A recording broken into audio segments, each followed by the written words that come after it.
You have to find a thought and maintain it for 17 seconds. So let's do that here. Now, in this environment, it's a little bit like waking up and being in vibrational alignment. You've listened to us a little bit. We gave a powerful opening that is in perfect vibrational alignment with the source within you. You resonated with the source within you. It's why you lighted up for us. It's why we thought it was a good idea to bring you here fast, because you were tuned in, because we distracted you till you got your paper out. We distracted I'll throw it away. We distracted you from the vibrational frequency. So this is a good environment for you to practice the vibration of what you're looking for. So it's like you've just awakened, and let's pretend. It's not such a pretending. Let's acknowledge, let's assume that you've just awakened. You are in that high-flying place because there's been a suspension of momentum while you sleep. And now it's your intention to maintain that vibration alignment. Do you think the best idea is to take the issue that matters more to you than everything else put together and contemplate that now? No. Because if you do, it's sure, isn't it, that you're going to lose your connection. So what we want to convey to you, what we want you to all hear from us, if we can convince you that the connection is what matters and solving that problem isn't, if you can hear that, because if you can sustain the connection for a little while, the problem will evaporate, because in the absence of the vibration of it within you, it can't continue to be your experience. So have we convinced you that what matters is the alignment? That's what matters is the alignment. What matters is the alignment. What matters is the alignment. And the subject doesn't matter. Now, that's hard for you to hear, isn't it? Because you've been working hard. You told us. You've been working hard. You've been trying hard. You try hard to get from where you are to where you want to be. And we want you to understand, and we know, it must just be so irritating to hear this. You've been wasting your time. Can't get there from there. The harder you try, the more you practice the vibration of resistance. And then the louder you ask, but the more you practice the vibration of resistance. So you just have to let the things that you want that haven't been coming go for a while. Just let them go. Stop using what you want that you don't have as your excuse to not feel good. In order to sort of drive this point home in a way that you can really hear it, we've begun speaking about your point of attraction. Your point of attraction, do you sort of understand that? If you are the creator of your own reality, and if law of attraction is responding to your vibration, then doesn't it make sense that you're standing with a habit of thought, with a pattern of vibration that is being responded to, your point of attraction? So if you're fearful all the time, your point of attraction is very far from what you really want. If you're ornery all the time, or a lot of the time, your point of attraction is different from what you want. Your emotions are your indicator of what you're doing vibrationally. Have you been listening to us long enough to sort of understand what we mean by that? You were source energy before you came into this physical body, and a part of you came into this body. A part of you came into this body, but the larger part of you is still non-physically focused. Just deal with that. Humans want to call that your soul or God force.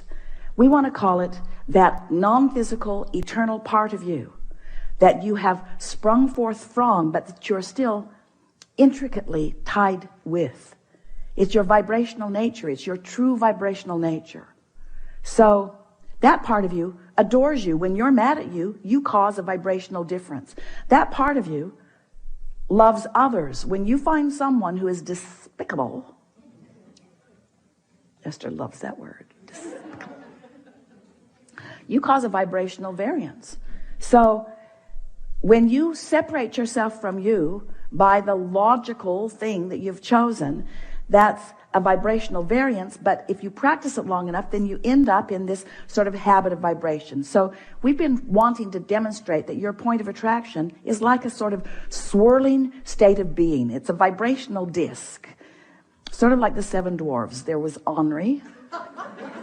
Well, they called him grumpy, but same difference. And happy. There was dysfunctional and passive aggressive. So Esther's up to about 200 dwarfs now. She's having such fun. She recognizes them around in herself and others.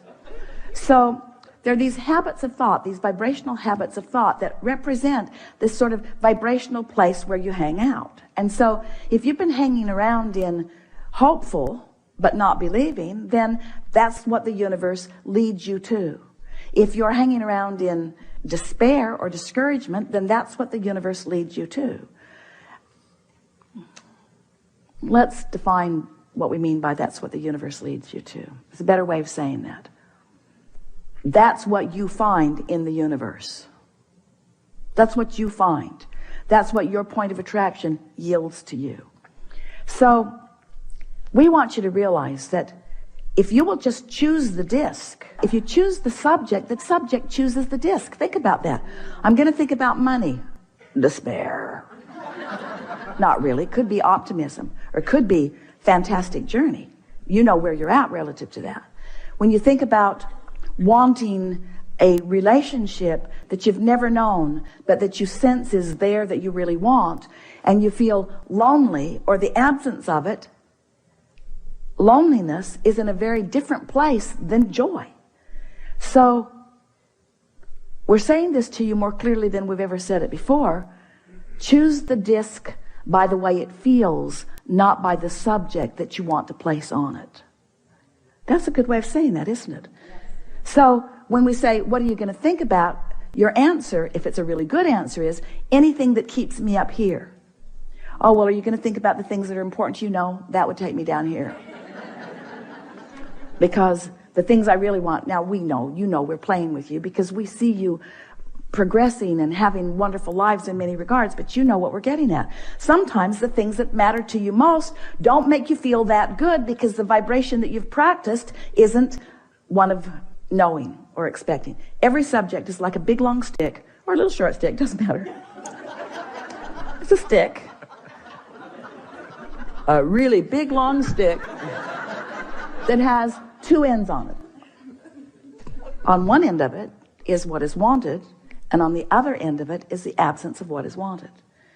And so if you pick a subject where you've been practicing what you don't want, and you say, I'm going to set a goal about this, well, then what you've actually said is, I'm going to set a goal to practice a thought that's way down here. And I'm going to practice it, and I'm going to try, and I'm going to struggle, and I'm going to proclaim my goodness, and I'm going to keep score of where I am, sort of like the things that you were telling us, only we're exaggerating it dramatically. And life's just going to keep giving you the same thing. So you pick your disc by how you want to feel. This morning, Esther was in her sleeping room, and she could hear some children and parents moving through the hallway with great volume. And her first thought was, they should be quiet, people might be sleeping. And her next thought was, they're really having a good time. Now, which of those thoughts do you think was the best thought for Esther to think? They're really having a good time. Then Dad started singing. It was awful. The worst voice ever. But he was so joyful in his singing. And Esther thought, that's really a beautiful thing. I hope no one ever tells him how bad he is at this. So she had the potential of going all over the place. But because she's been practicing that, it's like that's where the thoughts now must be. The thought could start out down here because bad singing is bad singing. In other words, you just know the difference, don't you? So her thought started out here, but because she was here, her thought just had to join her up here. She just couldn't stay down there. Not that long ago, her vibration would have joined her down there. Now, her thought is joining her vibration. Can you feel the difference? That's step 4. I've sustained my vibration long enough that everything in my universe has to join me where I am, or it's going to bounce right off of me. If it's going to join me, it's going to be where I am. I now have creative control of my environment. That's step 4. So let's just start really generally. So you've just awakened. You've heard everything that we've said. We know that you're internalizing it. The audience is with you. So what do you want to say now that you've awakened? This bed is really comfortable. You are brilliant. You are brilliant. The bed is comfortable. What else you want to say? The pillows are really comfortable. Yeah. All 4 of them. Yeah. Yeah. What else? I feel great. I feel happy. I feel in tune with my body. Yeah. You've got it.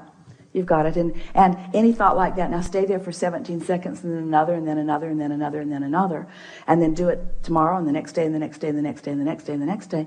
And before you know it, we won't be having a conversation about what's missing in your life. The conversation that we'll be having is you'll say to us or to whoever you're talking to, you know, I just let it go for a while because I realized that the subject that was so important to me had me sort of bound in a frequency that wasn't good to me for me. So I just let it go for a while. And I just focused upon the things of my life that felt really good to me. And I did it and did it and did it and did it until more thoughts joined, more thoughts joined. You see, because once you sustain this, even for a little while, the manifestations that start flowing are more good feeling emotions, powerful thoughts moving into your experience. You begin getting impulses that lead you right where you want to be.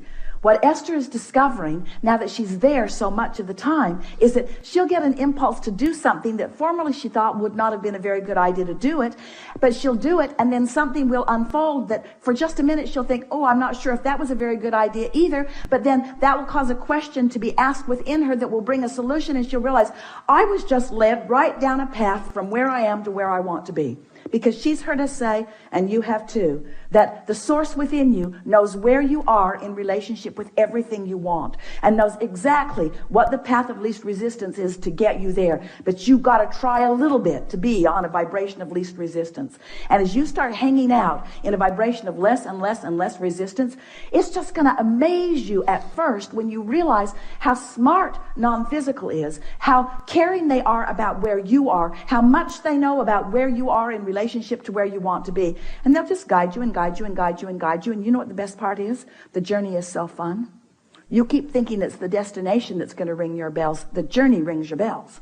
Because in the absence of resistance, it's fun here and it's fun here and it's fun here and it's fun here and it's fun here and it's fun here and it's fun here and it's fun here and it's really fun here and it's really fun here and it's really fun here. And that was so interesting. And I like this so much. And before you know it, every day of your life is one of just moving into things that are interesting and fun and sometimes challenging, which is both interesting and fun, you see. You don't have to be where you think you want to be in order to be happy. You just got to be on the way to where you want to be in order to be happy. When you go on vacation, you're going to go here and here and here and here and here and here, and you're going to end up back home, and you never say, final destination is home. I'm already there. Why go? Because you know why you're going. You're going for the stimulation. You're going for the life it gives you. You're going for the fun. It's not the end result, and there is no end result. There is no ending. Step 4 has got to tell you that. We've been hanging around on step 1, step 2, step 3 for quite a long time. Now we're in step 4. Doesn't that let you know? It never ends. And there's a 5 and a 6 and a 7. Don't worry about it. We're just kidding. It's just more of the same. It's just more. Once you get this and you've got this, once you practice this and you are, once you sustain it and you know how to do it, life's just going to yield to you all of the reasons that you said, I'll go forth into this physical experience. Not one of you said, I'll deprive myself in order to really want something. Not one of you said, I'll go forth into a broken world and I'll patch it up. You didn't say that. You said, I'll go forth and I'll figure out what I want and I'll line up with it and I'll feel good. And the wholeness of who I am is going to flow through the specifics of what I'm living. And I'm an eternal being. And I mean to make this moment and this one and this one and this one and this one all that it can be. Really good. Thank you.